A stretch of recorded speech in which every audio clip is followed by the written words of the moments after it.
Dito, Luzon, Visayas, Mindanao, pwede kang magkaroon ng customer. Correct. Pumasok na ang BIR sa eksena ng Correct. mga online seller. So, paano naman pag nag-dropshipping sila, ganun din ba? 3 days lang, meron ka ng online store. 3 days na 3 days lang. Oh. Oo. Average na income niya, siguro if I'm not mistaken, nasa 50 to 70,000. Wow. And working from home, 2 to 3 hours a day Yes. lang before, ngayon nag-full-time na. Correct. Pwede ba to sa OFW, sa taga-probinsya? Yan, madalas din ang question. Naku, actually kung titingnan natin yung data na meron kami, no, ang mga top dropshippers natin nasa probinsya.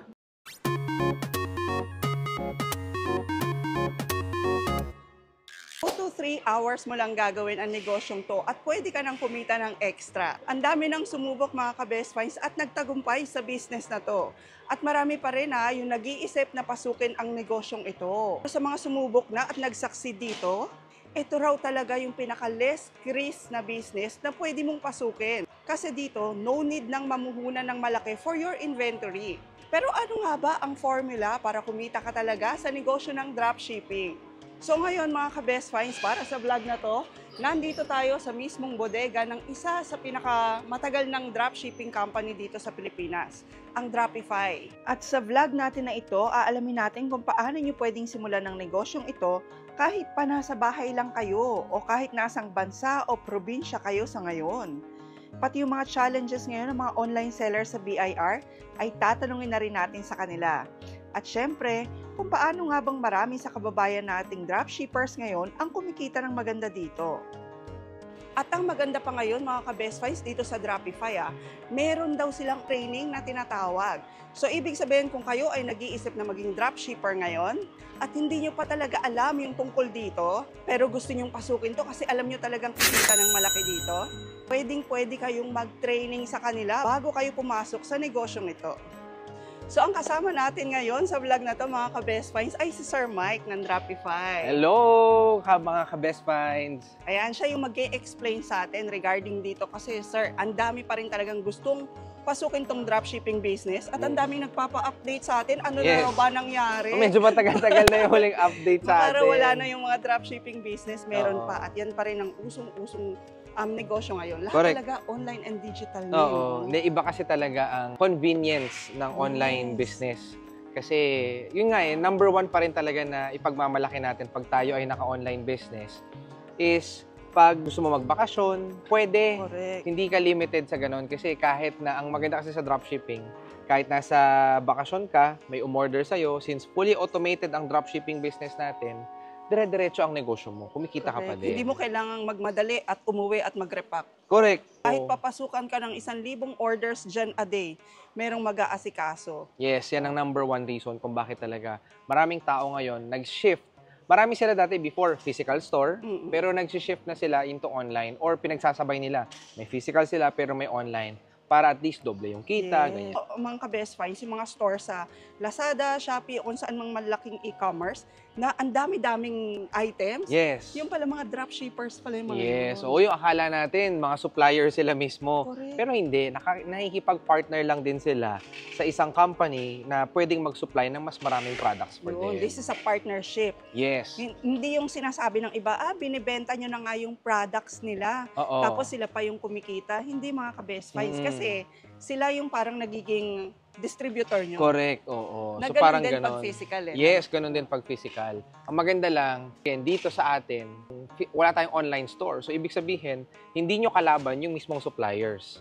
Kasi may mga ganon, di ba? Nagsusupply, kinukuhanan mo sila, pero at the same time, meron din silang store. Nagtitinda rin sila. So talo ka na. Talo ka talaga. Kasi sila, syempre, pagdating sa presyo, mas mababa sila.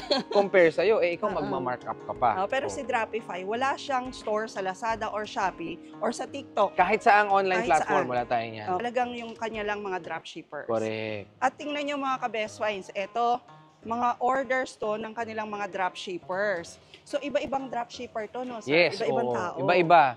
So ginagawa kasi natin, 2 beses tayo nagpapapick up dito ng third-party logistics para ilabas yung orders. Mas mabilis matatanggap ngayon ng mga customers yung mga orders nila. Okay, so iba-iba ang may-ari nito, pero sila Dropify ang nagre-repack, nagbabalot, nagsesegregate, nag-i-scan ng mga ito. Yes. Okay, so bilang dropshipper, basically talaga, wala na kayong gagawin. No? Correct. Oo. Pagdating sa back-end, no, ang tawag kasi natin dito, back-end. So, ikaw yung magpapack, ikaw yung magbabalot, ikaw yung magpapadeliver, back-end ang tawag dyan. Pero as a dropshipper naman, front-end naman, meron ka pa rin namang basically gagawin kasi ikaw yung magbebenta. Okay, sige. Anong gagawin nila? Ano ba yung pagbebenta na to? Sa dropshipping kasi, very important, as a seller, dapat marunong kang mag-advertise o mag-market ng mga products na binibenta mo. So, pwede kang mag-edit ng picture, iba-branding mo yung online store mo. Di ba, physical store, ayusin mo yan, gagawa ka ng racks, i-display mo yung mga items. Ganon din naman pag virtual, pagka online store. So, papagandahin mo din, lalagyan mo ng branding mo. Gusto mo ba yung mga pictures mo, may mga borders ng bulaklak, kung babae ka, kung lalaki naman, medyo mga stripes, mga ganon. So, depende na sa inyo. At saka, yung last, customer service. Yung pagchat-chat. Yung pagchat-chat. O, Sa mga syempre, may buyers. mga tao dyan mag-i-inquire. May ibang color pa ba nito? May ibang size pa ba nito? Responsibility na yan ng dropshipper para sagutin. So, yun lang. Yun Oo. lang yung imo-monitor nyo. Pero Yeah. yung orders, dumarating na talaga rito sa Correct. no? Pati mga restock, replenishment, hindi Return. yun na. Return, i-accept lang nila. Pag i-accept. in-accept na nila yun, bahala na kami. Oh, nice. Oo. Okay. So, lahat ganon. Pwede ba to sa OFW, sa taga-probinsya? Yan, madalas din na question. Naku, actually, kung titingnan natin yung data na meron kami, no, ang mga top dropshippers natin nasa probinsya. Ah, talaga? Meron kaming isang dropshipper ngayon, hindi talaga maalis sa sa isip ko kasi taga Davao. Oh. Sultan Kudarat yata, if I'm not Yung isa, mistaken. di ba, Cebu rin eh. Yung isang Yung isa, top Cebu. nyo. Tapos ngayon, meron tayong isang nag-emerge na magaling na dropshipper. Pero dropshipper naman siya sa TikTok. Taga Sultan Kudarat. Nag-resign siya. Sa trabaho niya. Kasi ginusto niyang mag full-time sa dropshipping. Kasi yung kinikita daw niya ngayon na part-time, kapantay na nung kita niya as full-time employee na 8 hours. Talaga. So sabi niya, ginawa ko lang yung TikTok ko parang 3 hours a day. May nag-offer ulit sa kanya mas mataas na salary. Pero sabi niya, yung itataas ng salary nito, parang mas mataas pa pagka full-time ko yung dropshipping. So nag-resign siya. Ang nakakatuwa, ang average orders niya per day, nasa 30 to 50 orders per day. Wow. Sultan TikTok pa Kudarat, lang? TikTok pa lang. Nice. Magkano kinikita niya? Sasabihin ko ba yun? Eh, Hindi, ganito, Hindi mo naman average. sasabihin yung pangalan niya. Ang average na income niya, siguro if I'm not mistaken, nasa 50 to 70,000. Wow. And working from home, 2 to 3 hours a day Yes. lang before, ngayon nag-full-time na Correct. siya. Ni-interview namin siya, just for the sake lang na kwentuhan, kamustahan. Pinakita niya yung bahay. Yung bahay nila, yung typical na semento lang. Yung Yeah. hollow blocks lang. Wala pang pintura, walang finishing. Okay, rough. Ganun lang. Nangihiram pa siya ng internet connection sa kapitbahay para lang makapagbenta online. Wow. Such an inspiring story. Pag Sobra. gusto nyo talaga, maraming paraan. Sabi Correct. nga, no? Pag ayaw, maraming dahilan. Yes, oo, ang daming reason, kaya siya ganito, mahilig magturo, kayo may problema, ganyan may problema. Yun. Pero sa totoo lang, sa dropshipping kasi, wala kang ibang sisisihin din kasi kundi sarili mo, kung hindi ka Oo. nakakabenta. Correct. Kasi pinrovide na lahat. Nandyan na ang items, nandyan na ang fulfillment, nandyan ang replenishment, nandyan na yung online store. Mm-mm. Magbebenta ka na lang. Tama. Tapos ang maganda pa pala dito sa online business, sir, kasi ang lawak ng reach mo. Correct. Diba? Nationwide. Yes. Oo. Unlike pag physical store ka, kung Bulacan ka lang. Yes. Pero dito, Luzon, Visayas, Mindanao, pwede kang magkaroon ng customer. Oo, kasi alam naman natin pag physical store, kung ilan lang yung foot traffic, hindi pa natin alam kung yung malalagyan ng pwesto mo ng physical store, maganda ba ang location, Oo. or daanan lang siya. So, Mababa ang upa. mababa upa o mataas, usually wala naman ang mababa dito. Kaya nga. 'Di ba? So mahirap din. So dito, yung sabi ko sa inyo, no need nyo nang mangupahan ng store. Yep. No need nyo na rin mag-employ ng mga tao na magbabalot para sa inyo. Dito, less talaga yung inyong capital. Correct. Kaya, sabi nga ng marami, sir, ito talaga yung pinaka-less risk. Yes. Kahit oo. tingnan nyo pa yung review ng ibang YouTuber sa ibang bansa. Kasi dropshipping is also very popular abroad. Mm-mm. Ang sinasabi natin dito, ulitin ko lang yung sinasabi ni Ma'am Cesa, no? Less risk. Hindi natin sinasabing no No risk. Oo, Yes. yan. Kasi sa lahat naman ng negosyo, merong risk. Oo. Depende na yan sa isang negosyante kung ano yung risk tolerance niya. Kaya ba niya ng ganitong klaseng risk or hindi? Oo. Kung ikaw ay masyado kang conservative as a negosyante, dropshipping talaga ang pasok sa'yo. Yung iba na pumapasok ng dropshipping, pag nakita nila, uy, may store na ako, pero hindi pa ako nababentahan, isang buwan na wala pa akong benta. Napanghihinaan na ng loob. Correct. Just to share with you mga ka-best finds, nung nagtayo kami dati ng physical store, sir, mag-iisang buwan na, ang benta ko palang isang tornilyo. This is for real. Pero sa totoo lang, tsatsagain mo ang negosyo. Yes. Sabing gano'n nga, minimum of 6 months para malaman mo kung para sa'yo or hindi. Ang isang negosyo. Yes, oo. To add to that, no, meron ako isang friend na galing sa isang franchise expo, SMX Convention Center. Maraming mga tao ngayon gusto mag-franchise na lang. Yes. Gusto mag-franchise ng laundry, ng potato corner, siomai. Sabi nung isang friend ko na yon, syempre naghahanap siya ng negosyo, tiningnan niya at tinanong niya, gaano ba katagal ang return of investment nito? Sabi nung mga specific na yon, booth na yon, it will take you 2 to 4 years. ROI pa lang yun, ROI pa lang. Kung naglabas ka ng 600, doon mo palang mababawi yung 600. Wala ka pang sweldo nun. Matagal talaga siya. So yung sinasabi dito ni Ma'am Ces na 6 months, based on data rin ni Dropify, 4 to 5 months, which is close to 6 months. Wow. Yan ang return of expenses. Okay. At minimal lang Yes. ang investment dito. Minimal lang ang ilalabas niyong puhunan sa subscription. Tama Correct. ba, sir? At etong lahat na to, yung pinakita nating lahat ng stocks, lahat yan mapupunta doon sa online store nyo. Yes, oo. Per At catalog. Yes, Yan. at hindi nyo rin kailangang mag-upload ng Photos. photo, ng description. Oh my gosh, talagang very tedious yun. Pero sa dropshipping company, pag pinasok nyo yun, bibigay nila yung store nyo Yep. na nakalista na lahat ng to. Correct. Oo. So, in 3 days lang, meron ka ng online store. 3 days na 3 days lang. Oo. Okay, so mas mabilis na ngayon. Oo, mas mabilis. Sir, magpakita tayo ng ilang products nyo naman, please. Sige, punta Para tayo. sa mga hindi pa nakikita. Ay, ano yung mga bago ngayon? Okay, ang bago natin talaga, nasa Suelas. Okay. Nasa kabilang side. Oh, sige. So, ng- puntahan natin. punta tayo doon. Sige. So, ito pa yung isang challenge ngayon, sir, sa online selling. Kasi maraming umiiyak na negosyante na dapat naman hindi. Dahil pumasok na ang BIR sa eksena ng Correct. mga online seller. So, paano Oo. naman pag nag-dropshipping sila? Ganun din ba? Ang dami nagpi-PM sa atin yan. Oo, actually madami nagtatanong sa amin, ma'am. Pagka nagsimula ba ako sa inyo, kailangan ko ba mag-register agad sa BIR? Oo. So, there are 2 ways sa atin, So, ngayon, pag tayo ay magda-dropship sa Lazada and sa Shopee, hindi nyo muna kailangan mag-register kay BIR kasi kami, yung documents ni Dropify, you can use it for your stores muna. Maglalagay lang kami ng threshold na pag narating nyo yung 500,000 gross sales, pwede kayo ulit mamili. Pwede bang i-maintain na lang yung kayo yung nakaregister. kami pa rin or pwede na kayo mag-register. So kung kami kasi yung gagamitin ninyo, pwede naman. Kahit marating nyo yung 500,000 threshold. So, wala silang magiging violation doon Wala. sa Lazada and Shopee? Pero may provision lang. Ang provision lang is provided that yung VAT, babayaran nyo na rin. Kasi sa ngayon sa lahat ng nanonood, ang hindi nyo alam, kami ang sumasagot ng VAT ng mga dropshippers. Ganun. Yes. Wow. So kung kukumputin nyo, yung 500,000 na yon, magkano ang 12% ng VAT na yon?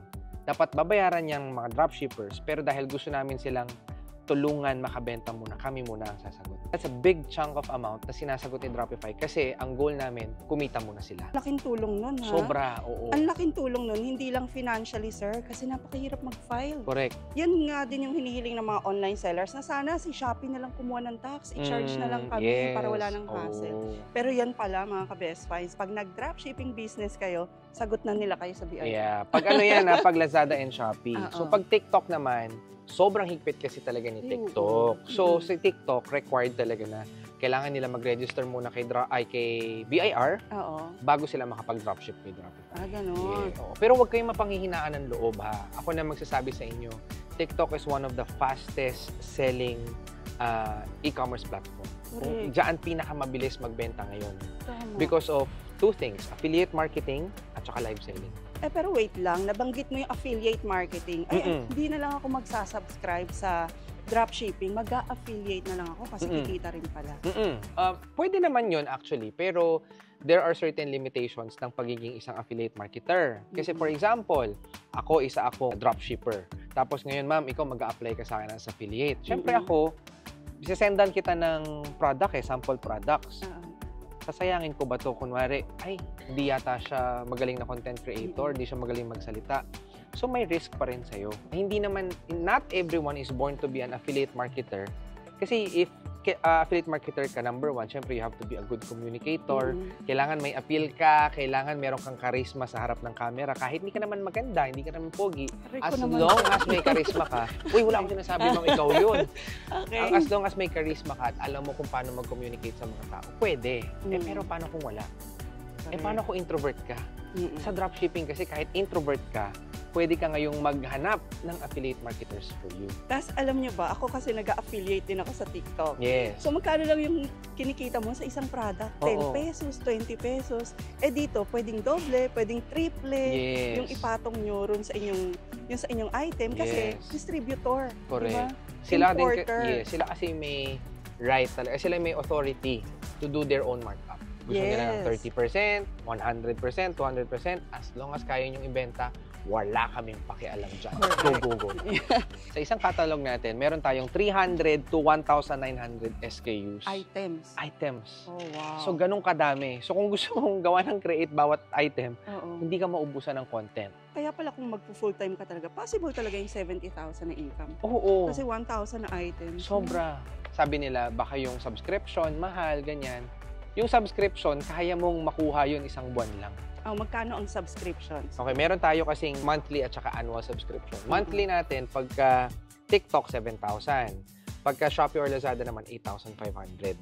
Pagka annual naman kay TikTok, 70,000. Kay Shopee, Lazada, 80,000. May mga kasama yung consumable. Like for example, sa TikTok annual, 20,000 worth of consumable products na pwede mong ipamigay sa mga affiliates mo. Hindi mo na kailangan gumastos. So kung may nagre-request sa iyo ng sample product, kayang-kaya mong padala. Kung OFW pala ako, what is 70,000 and 80,000? Sobra. Yung 1,000 ngayon, napakaliit na lang ng value. Correct. Yung 80,000 na puhunan mo for 1 year. 1 year pa yun. Pag nagtayo ka ng physical store, hindi pwede yun. Hindi kaya. Kasi nung nangungupahan kami ng physical store, 40,000 sa isang buwan. Yes.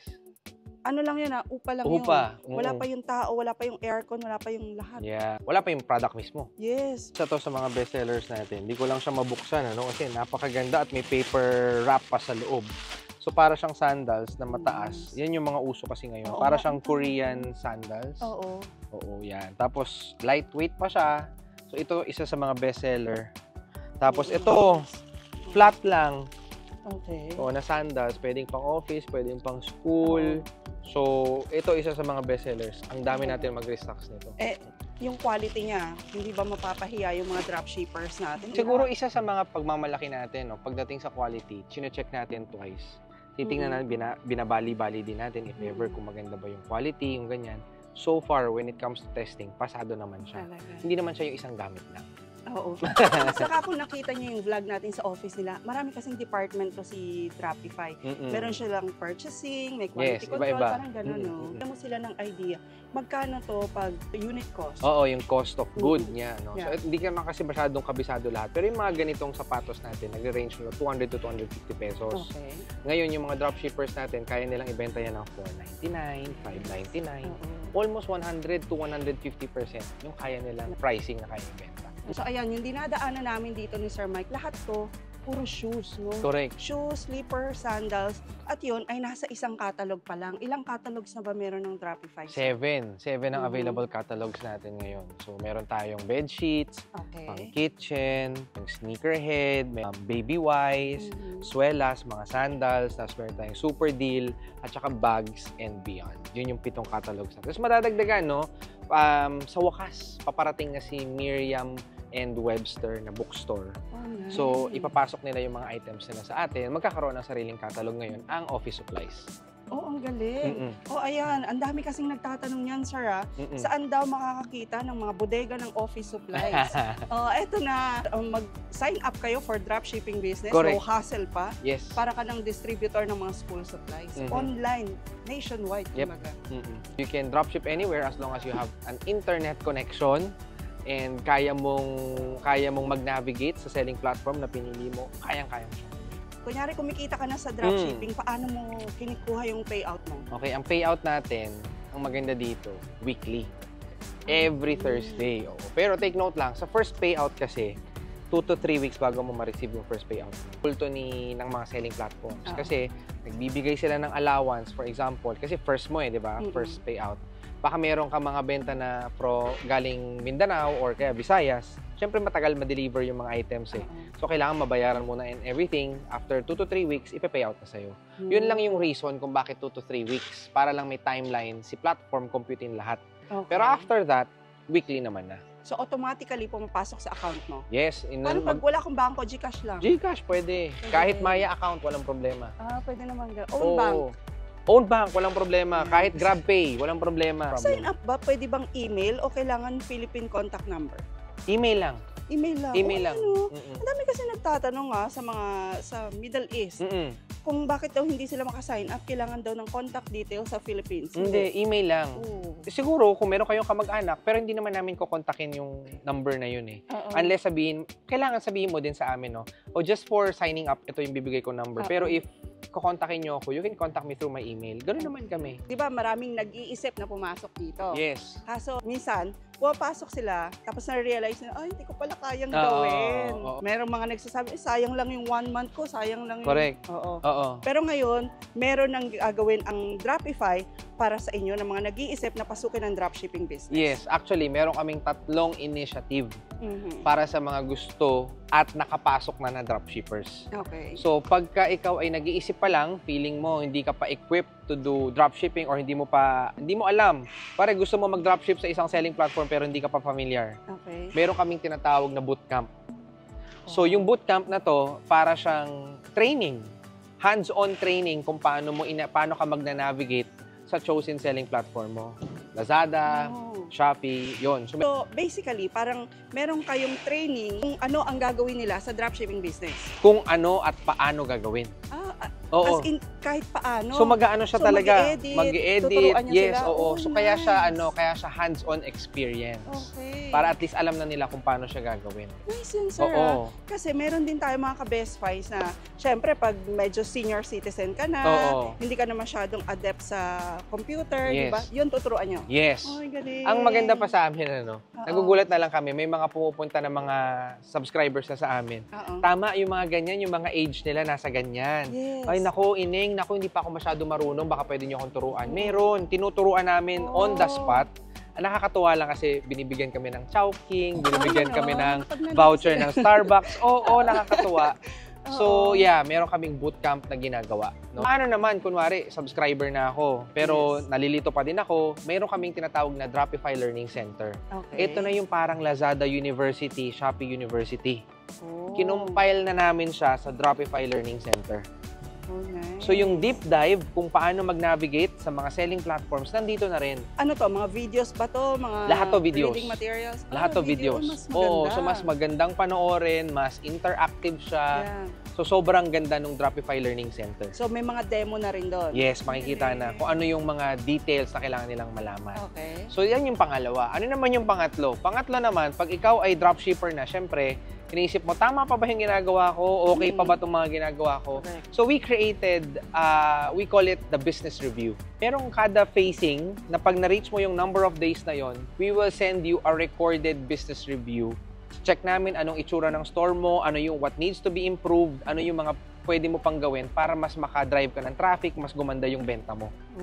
So, it will happen on your 25th day, on your 50th day, 130th day, 250th day, 320th day. Para ma-improve mo pa yung sarili mo. Regular business review. Tapos, if we want to book a call para ma-explain kung ano ba ibig sabihin nito, you can do that. Sir, eto. Okay, may sarili akong store. Pwede ba akong mag-hire ng isang tao para siya yung mamamahala? Or siya yung umattend ng bootcamp? Pwede. Dalawa kaming a-attend sa bootcamp. Pwede ba yun? Pwede, walang problema. Nice. Ayan mga ka-best finds. So, tingnan ko na lang kung ano pang challenges. Ang pwede niyong kaharapin. Pwede niyo na talagang pasukin itong dropshipping business kasi all assistance na. Before mag-sign up, habang naka-sign up, tapos hanggang nagjo-journey ka sa amin, hindi ka namin bibitawan. Long term ba yan? Baka itong 2024 lang. Hindi, long term to.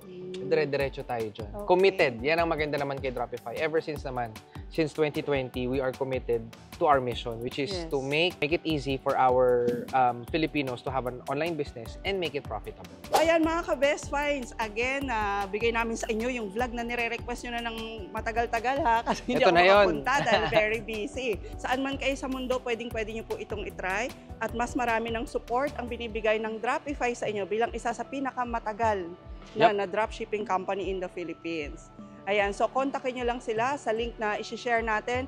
Pwede kayong mag-sign up doon kahit pa wala kayong Philippine contact details kasi pwedeng email lang. Yeah. So again, sa lahat ng interested, no, sana hindi ito yung maging reason kung bakit hindi kayo mag-dropship is because of the BIR registration. Again, sa lahat naman ng negosyo, if we want to scale it up, if we want to be successful sa mga ganitong klaseng negosyo, huwag kayong matakot na magbayad ng tax ninyo. No? Ang maganda nga doon, lumalaki yung binabayaran yung tax. Ibig sabihin, lumalaki rin yung kinikita ninyo, lumalaki yung sales ninyo. Keep pushing hard. So if you are interested, meron tayong link na ilalagay natin dito. I-click nyo na yan, mag-register na kayo. Sobrang dali lang na mag-register dito kay Dropify. In 2 to 3 days time, meron ka ng online store. Pwede ka na mag-start ng sarili mong online business. At kung hindi mo susubukan na magnegosyo, paano mo malalaman kung magfe-fail ka o Correct. magsasucceed ka? Baka gusto mo maging negosyante, ayaw mag-try. Oo. Gusto mo maging milyonaryo, pero gusto mo naman empleyado ka. Oo. So, hindi talaga mag-a-align ang mga contradicting. stars for you. Yes. Thank you very much for watching this vlog, mga ka-Best Finds. Sana marami kayong natutunan ngayon. Please don't forget to like, share, and please don't forget to subscribe and hit the notification bell para lagi po kayo updated pag may mga Best Finds tayo katulad ng Dropify. And we'll see you again next week, ka-Best Finds. God bless po!